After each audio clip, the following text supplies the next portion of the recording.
Big dog, we need to talk about YCS Indianapolis. Personally, I think that there are some huge problems that we gotta talk about, but there's also some things that we can take out of this event, which is amazing. If you stay tuned, I'll be giving you all the information that you need to know about what happened. Let's go ahead and jump on in. Okay, so YCS Indianapolis to me is a tale of two stories.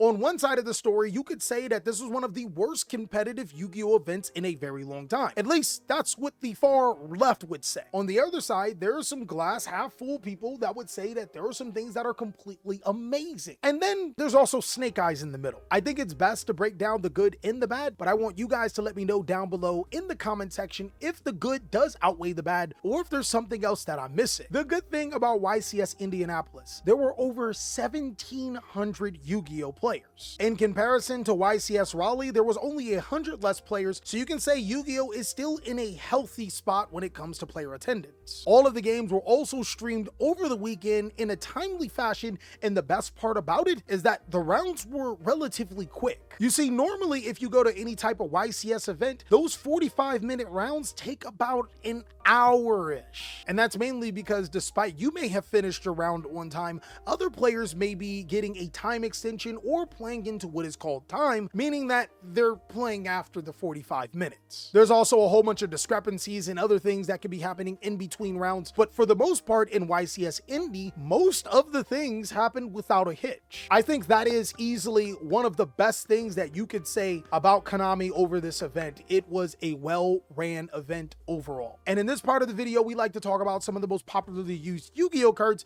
You can use these cards to your advantage, whether you're at a local level all the way up to your next huge event. There have been some questions surrounding Ghost Ogre and Snow Rabbit, and I think they're completely answered right now. This is a main deck Yu-Gi-Oh card. Ghost Ogre is incredibly good against Tenpai Dragon, being able to get rid of their field spell card, but also is good against just about every matchup across the board. There aren't too many powerful Yu-Gi-Oh decks that don't use a face-up continuous spell or trap card, or even a field spell card that you can't Ghost Ogre and Snow Rabbit. But even if you didn't do that, you could still use Ghost Ogre to destroy monsters and get rid of them off of the field. But if you ask me, Ghost Ogre is a little light cook. I've talked about it in my hand trap tier list a few weeks ago. You can go ahead and check it out. It's not a card that you would put over Infinite Impermanence, Ash Blossom, and Effect Veiler, but is a nice complementary piece. Moving on to some other cards that you may not have seen coming, I've seen a few players use Book of Eclipse, and this card was really cool. Not only does it serve a function at preventing Snake Eyes players from being able to link summon, a lot of times they need to get their Flame Urge into the graveyard, or they want to use the effect of their Snake Eyes Ash Oak to send to the graveyard. This card can also be used to dodge cards like Infinite Impermanence and Effect Veiler. It's also incredible against any link-based Yu-Gi-Oh strategy. Sometimes giving them an additional draw is worth it if you can get them to skip their entire turn. This was really smart by a lot of players, and notably branded players were using this. It doesn't really matter what position your cards are in, face down, face up, you can still fuse them all. I think after this event, a lot of players are going to accept that Forbidden Droplet is almost a mandatory Yu-Gi-Oh card. The best part about it is that since we know branded is going to be a more played Yu-Gi-Oh deck, is that it can stop monster effects like Albion, but it's also really good against cards like SP Little Knight and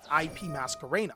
It's also one of the very few spell cards that can still be used despite your opponent having a Hope Harbinger on the field. Forbidden Droplet has been one of the most slept on Yu-Gi-Oh spell cards in the game, and ironically we talked about this in our staples tier list, so go ahead and check that one out. But a staple card that almost felt like completely out of nowhere was Forbidden Chalice. Forbidden Chalice serves the same purpose of being able to stop SP Little Knight or IP Masquerena. Unfortunately, it can't stop Albion's effect, but just about everything else, you are good. If you're playing a deck that can't afford to send cards from the field or hand to the graveyard, or you already have a strategic out to Albion, maybe even the Gimmick Puppets, Forbidden Chalice may be your card, especially since it can be used in the damage step where a lot of cards just simply can't be used themselves. And I ain't gonna lie, that 400 attack boost, it cook. Players are even using Metal Tronus to be able to further negate the opponent's card. It allows you to be able to summon a monster with similar attributes, but if you summon the exact same card, not only can you negate it, you can also banish that monster face down. The fact that it can summon from the extra deck or the deck means that as long as you are playing that particular card, you can have it out to some of your opponent's most strongest cards.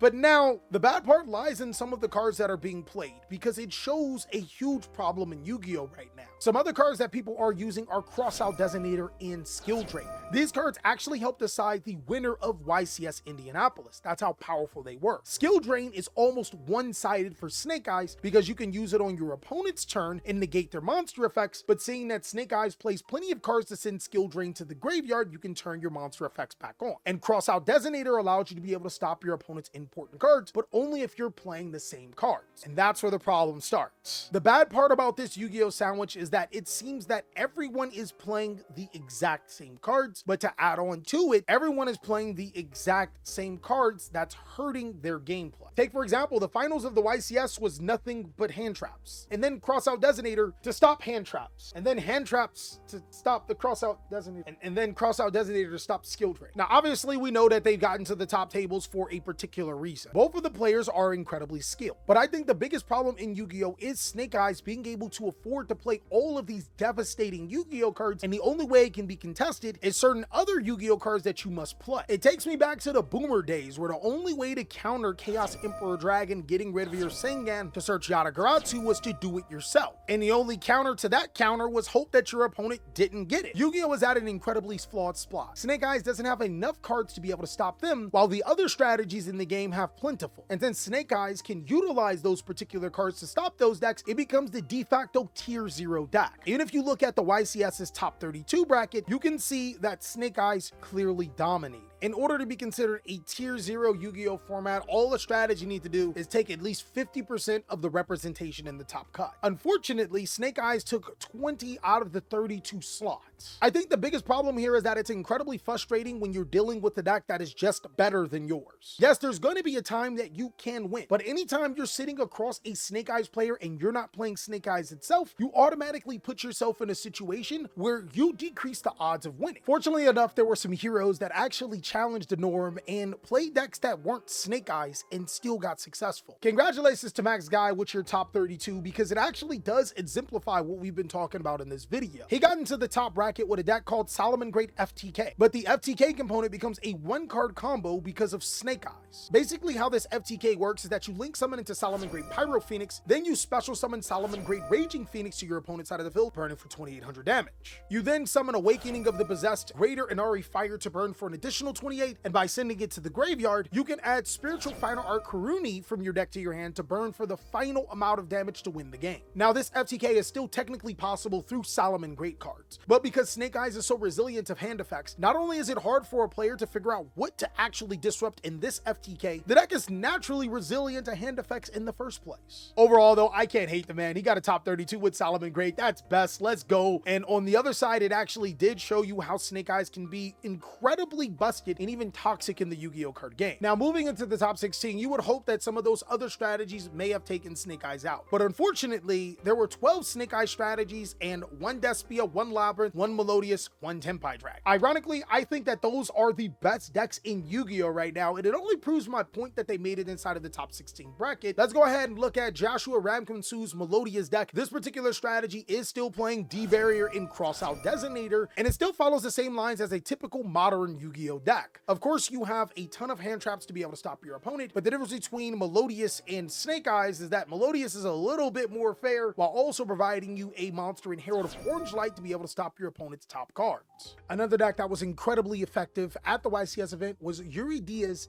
and his top 16 branded deck. Now, I know that there's a lot of reservations about Branded strictly because of the Gimmick Puppet Lock, but to be honest, even without the Gimmick Puppet Lock, I think that this deck is a genuine threat. This particular build maxes out on Cartesia and plays 2 copies of Guiding Quim, so for the people that can't afford Guiding Quim, I'm so sorry. I think that this is probably closer to what Branded players should be using. This particular build is a 60 card, which I personally don't like, simply because it's a dead giveaway that you're playing Branded, especially when you don't play any hand traps. But regardless, whether I like it or not, the results show, and some cards that I really like here are evenly matched. That card is really good against decks like Snake Eyes, as they typically don't have a way to stop it, and it is a near blowout against them. I think there's a little bit of creativity in Yu-Gi-Oh! As long as you're a crafty Yu-Gi-Oh! player. Moving on into top 8, unfortunately, every single Yu-Gi-Oh! strategy is Snake Eyes except for 1 Labyrinth build. Now, I delayed this video as much as I could to try. Another really cool thing that I like about Branded is that it actually has a natural counter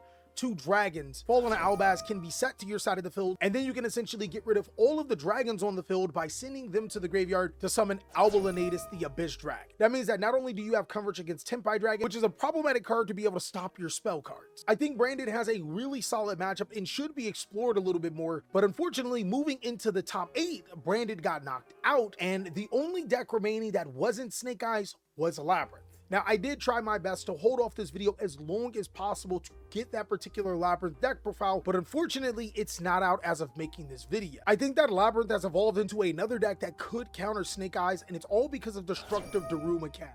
The card is not only pretty good at getting rid of links, but also preventing your opponent from using monsters into links, and can save you from hand effects like Effect Veiler and Infinite Impermanence by flipping your own monsters face down. But now that we're done with that, we have to get into top 4, which essentially is just all Snake Eyes. Unfortunately, none of the decks that we mentioned were able to crack the top cut. I don't think that means that they're bad Yu-Gi-Oh decks, they just didn't have their time to shine. It also just goes to show how toxic the Yu-Gi-Oh format is, because Snake Eyes is inherently a deck with no weaknesses. Unfortunately, on live stream, we got to see a lot of Snake Eyes mirror matches, and just about everybody in the live stream was disengaged.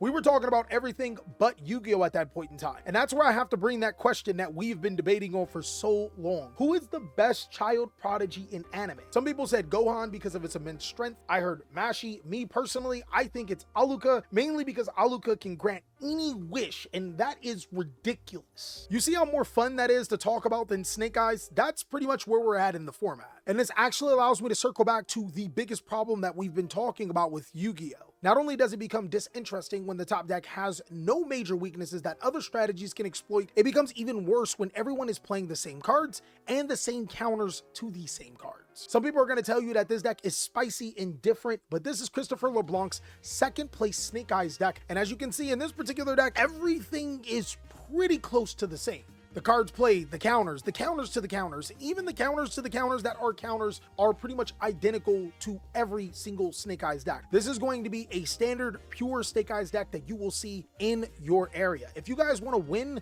as consistently as possible, out of all 71 cards, you can probably change about 5 of them. And to further my point, you can look at first place Pula Silva's deck, and it's almost identical. There are maybe roughly around 5 to 8 cards that are being changed, and that's pretty much all personal preference. What's incredibly frustrating about this particular format is that not only does it come down to a tier 0 format, it comes down to skillfully using Crossout Designator to stop a card being cited against you because everyone is playing. I think that that's where everyone's having a really big problem in Yu-Gi-Oh! While there is skill in the game, the highest skill plays are based on just knowledge and preparation, and there has been a huge lack of diversity when it comes to the upper echelon of competitive Yu-Gi-Oh! If I remember correctly, this is the 8th YCS in a row that Snake Eyes has won, which is completely crazy. And it just goes to show at the highest level of competition that this deck is not good for a balanced Yu-Gi-Oh card game. Now, since we've already talked about the good and the bad, let's go ahead and talk about the good again. Compliment sandwich, guys. You got to keep to the compliment sandwich. Again, there were some problems on how venues were being ran that I was really excited that were fixed. The judging, phenomenal. I tried my best to find as many mistakes as possible, but what happened was I actually wound up learning a few things and becoming a better player from it. Another cool thing is that it was really awesome to see some brothers as judges